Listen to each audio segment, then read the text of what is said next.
अस्सलाम वालेकुम जी। मेरा नाम डॉक्टर मोहम्मद राशिद इकबाल है।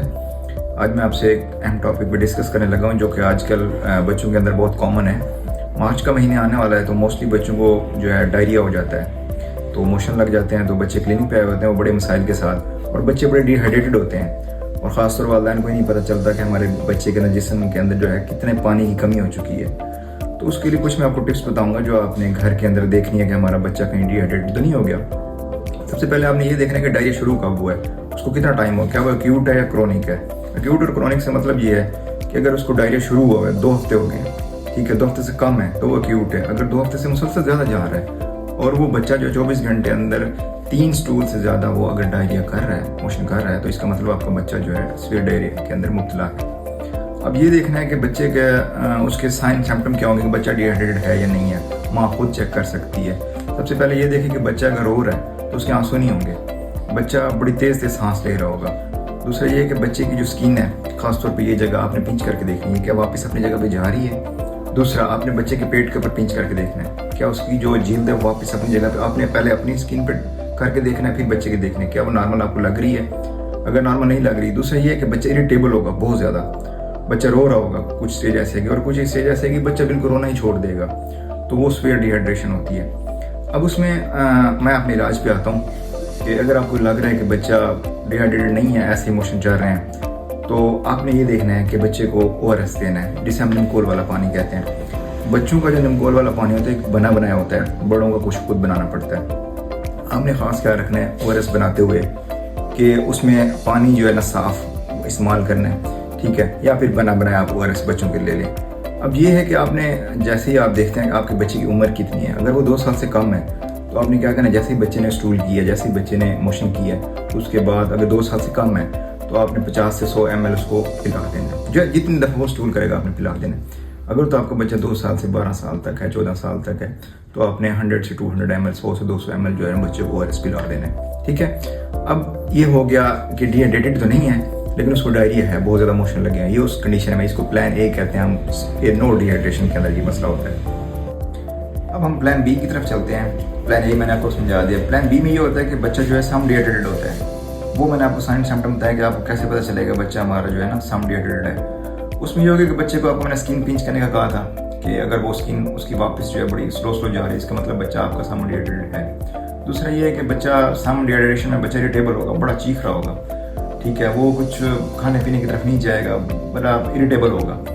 तो उसमें ये होता है डॉक्टर हॉस्पिटल आपने लेके जाना है, डॉक्टर क्या करेगा अकॉर्डिंग टू वेट उसके उसको ORS देगा। पहले 4 घंटे के अंदर आपने उसको ORS पिलाना है, फिर वो डॉक्टर जो बच्चे को रीअसेस करेगा, दोबारा देखेगा कि बच्चा बाकी वापस आया है या नहीं आया, जो डिहाइड्रेशन हुई थी उस बच्चे को उससे वापस आया या नहीं आया, वो चेक कर लेगा। उसके बाद क्या होगा कि मदर ने क्या करना है, ब्रेस्ट फीडिंग बच्चे को करवानी है लाजमी। ब्रेस्ट फीडिंग मस्ट है डिहाइड्रेशन के अंदर, बच्चे को हर 2 घंटे के बाद, हर घंटे के बाद आपने डिहाइड्रेशन के अंदर ब्रेस्ट फीडिंग लाजमी करवानी है, माँ का दूध लाजमी पिलाना है। फिर डॉक्टर ये असेस करेगा बच्चा डिहाइड्रेशन से चला गया, बाहर आ गया, तो फिर वो घर के लिए क्या करेगा, ORS आपको बताएगा, डॉक्टर खुद समझाएगा आपको, जो भी डॉक्टर होंगे वहाँ पे, तो उसके मुताबिक आपने ORS बच्चे को घर जाके पिलाना है। फिर आ जाता है कि प्लान C यानी सीवियर डिहाइड्रेशन। सीवियर डिहाइड्रेशन में मामूली चेंज होता है, उसमें बच्चा बिल्कुल आपका जो है ना वो सुस्त हो जाता है, बच्चा चीखना रोना सब कुछ छोड़ देता है, बिल्कुल ऐसा लगेगा आपको बच्चे के अंदर जान ही नहीं, बस उसने आंखें सिर्फ खोली हैं, बड़ा ही पतला सा और अजीब सा उसकी हड्डियाँ निकली होंगी, इस तरह आपको फील होगा।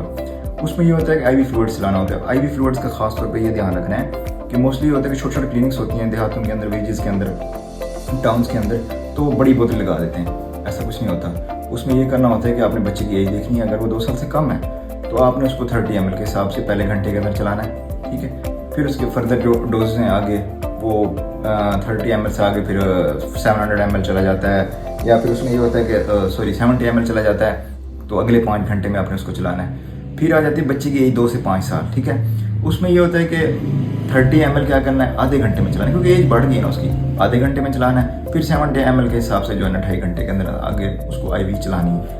अब उसमें ये होता है कि साथ साथ एंटीबायोटिक देनी है, मे भी कोई काज हो सकती है।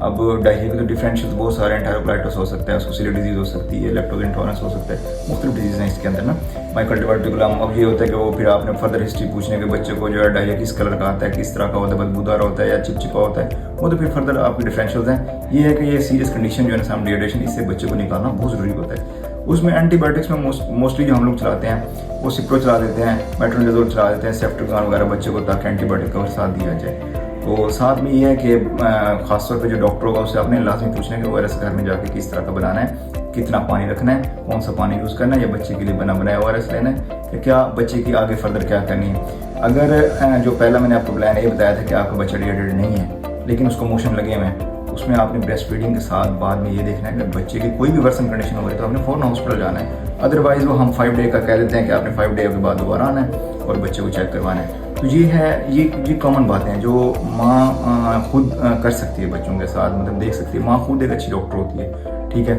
तो वो बच्चे को असेस कर सकते हैं कि मेरे बच्चे की हालत क्या हो रही है, ताकि वो फर्दर जो है ना फ़ौरन किसी कम्प्लेक्सिटी की तरफ जाने से बेहतर है कि वो बच्चा उन चीज़ों से बच जाए जो अल्लाह ना करे उसको फर्दर फ्यूचर में नुकसान हो सकती है। ठीक है, थैंक यू जी। इस वीडियो से अगर आपको फ़ायदा हुआ है तो आप अपने बच्चों को खासतौर पर अगला महीना जो है नेक्स्ट मार्च अप्रैल का जो समझा जाता है, वो बड़े बच्चे डिहाइड्रेटेड होते हैं, हमारे पास हॉस्पिटल सेटअप में एमरजेंसी में बड़े बच्चे लैंड करते हैं, खासतौर पर रात को बच्चा बड़ा डिहाइड्रेटेड होता है। तो ये ध्यान रखना आपने, उसको किसी सीवियर जो कंडीशन है आगे फर्दर उससे बचाना है। थैंक यू जी, अल्लाह हाफिज़।